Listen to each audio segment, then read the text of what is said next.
Hey, what's going on, everybody? Today we are looking at the G.I. Joe Classified Series Cobra Crimson Alley Viper. Now, the Crimson Alley Viper, sorry, is sort of joining the Crimson versions of other troops that we've gotten. So far, we've gotten, Crimson Guard, Crimson Bat, Crimson Viper, and then the Alley Viper is in my opinion, very welcome addition to the sort of sub team that we've got going on. The sub team that I think, the narrative is pretty fun. You got Zaymot and Tomax leading up the Crimson sort of faction of Cobra. And the more of them, the better. I think it's just fun. I mean, I think it just sort of sets up some fun play value. It sets up some fun shelf displays, so on and so forth. I think for a lot of people too, the Crimson Alley Viper is a good option if you don't love the Alley Viper's deco. And don't get me wrong, one of my favorites all time. But I get that not everybody is into that vibrant safety orange and electric blue. This is a great figure in a potentially more palatable deco. So let's take a look at the package. We get the Dark Energon that we've had a few times, on a few different figures so far. In the digital render that we get on the cover there. I don't know that there's any other Easter eggs going on there. I couldn't find any. But if I've missed something, please let me know. We get all the weapons loadout up in the corner as we've been getting. And then we get the artwork on the side there below. And then, as we always do, the G.I. Joe icon and as well as the name on the bottom. The blue digital sort of computer graphic looking image on the side, number 91. The QR code. Their specialty marker icons. Then on the back, we get those icons again, a little bit bigger, a little bit more visible. The full call out of what's in the box on the back there. And the Crimson Alley Viper is going to be 6.4 inches tall, which is one of the taller ones. 163 millimeters. And then a couple details get called out, the backpack as well as the mask, which are pretty cool. And we will get there when we look at the accessories. Legalese on the bottom of the back, legalese on the bottom. Then the full artwork on the side. And look at those crazy eyes that the Alley Viper has. I like that art a lot. And this is, of course, number 91 for any of you keeping track. And any of you poor completists that are absolutely being bombarded by an avalanche of classified figures over the last little bit, which, from the sounds of it, is not about to end soon. But anyway, there is the package. Let's get this guy out of the box. So here we have the Crimson Alley Viper out of the box, and as expected, I mean, we've seen this figure before. We've seen this sculpt before. No surprise, it's a pretty cool figure. The deco on this, though, is a very, very different one than we got on the very, very vibrant orange and blue one. So we get a black base figure with a bunch of hits of gray, and then that crimson color that is going to match all the other Crimson Troopers, and a couple hits of brown. So there's a little pouch on the side that's brown, and a little bit of gold on these little carabiners down here. So it breaks it up just ever so slightly, adding a little bit more than just the red and black and brown, or sorry, the red and black and gray. And it looks really, really good. It's a really clean looking figure. It's it's simple, right? Like, it doesn't have as much deco as we saw on the orange one with the sort of blue camo, I guess you would call it.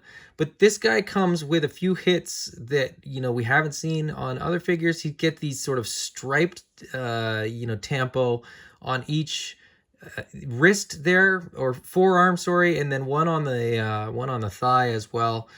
Just adding a little bit more detail. This is a really, really cool figure. I'm really, really digging this. And like I said, The Alley Viper is one of my favorites all time, both in the vintage and in the modern and in the classified line. So this guy was sort of a no-brainer just in terms of the figure. But I'm really, really impressed with this deco. And I'm really looking forward to getting this guy all loaded up because I think he's going to look really, really cool with all his accessories. The standard Alley Viper came with a ton of stuff. This guy comes with basically the exact same loadout, just in different colors. So let's take a look at the accessories. Starting off with the mask that comes with the Crimson Alley Viper. Now that's got a cool like biohazard logo on the front, as well as, you know, sort of a targeting heads-up display on the inside. It's interesting that they include that, given that you're never going to see it, and it's really just one of those things where out of the box you're going to appreciate that. I think it's cool that they added it. I think it's sort of just one of those hits that, you know, they didn't need, but they included it because why not? Then the shield. The Alley Viper always got to come with this big old shield. This one comes with the stripes to sort of match the figure, which I think is pretty cool. It has a different display than the standard Alley Viper did. This one is sort of more like infographics than the other one was. But again, very, very cool. Again, you're not going to see that much. And I mean, if you're a toy photographer, you might take advantage of the fact that that's on there. But for most of us, you know, this is just going to be on a shelf, or sort of, you know, getting played with in a way that you're probably not going to see that. But I definitely appreciate that they include that. The backpack is the same as what we've seen before. You know, you get all these sort of different bits of detailed sculpting on it. You get whatever that is. You get some grenades, some pouches, some more pouches. You know, more ammo on the side there. You get sort of a magazine. Even the back is sculpted, which I'm again, you know, like the deco, the sort of tempo that's on the back sides of some of those accessories. The fact that they bother to sculpt this, I think, is pretty cool, because they could just leave this sort of unsculpted and blank. But where's the fun in that, right? So they go ahead and include some sculpting in there. Then we get these two small daggers, and we got these daggers with the standard Alley Viper as well. Actually, I'm going to flip this around so you can see. Painted blades again. Just a small, simple dagger, and these will go into, you know, sheaths on the figure. So again, you're not really going to see much of these, but there you go. We get a small pistol, which we've seen a few times before, and it's the same as the Alley Viper standard loadout as well. We get the grappling gun with the hook as well. That's just going to plug right in the end. And then that's just going to plug onto the backpack.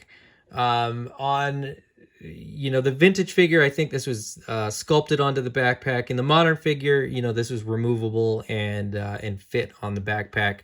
But I think, you know, true to the Alley Viper design and sort of loadout, you know, we get this again. This is one of my favorite loadouts. I mean, it's just a cool figure with a lot of cool accessories. The sort of urban trooper, I love it, man. Then we get the very, very iconic Alley Viper weapon. I don't know that this represents any real world weapon. If it does, it's kind of an awkward one because it comes with a magazine as well, but the magazine plugs into the back. It makes it very hard for the action figure to hold this. Now, in real life, I suppose that wouldn't be as awkward, just the way that sort of human bodies can move. But with the limited articulation of an action figure, this doesn't work so well. Which is kind of why I'm glad that they also include this one. And this one also came with the standard Alley Viper, and this one also comes with the magazine, which plugs in nice and firm into the bottom there. This one I really love, and this one is sort of a clean, it definitely has that sort of urban trooper look. You know, it's short. It's a weapon that would be sort of agile. I don't know what I'm talking about. I'm not a firearms expert. It just feels that way to me as a G.I. Joe fan. And this I really, really love, this is the one that I've been using with my Alley Vipers when I pose them up and display them. But I love that it includes the options. I love that it includes sort of the vintage inspired one as well as the sort of newer look one. Because you've got so many options here. You can load up a whole army and they can all be a little bit different. You can have a whole squad of these guys, with different setups, different configurations to really make them feel like a cool kind of gritty urban squad. But let's get this one all geared up.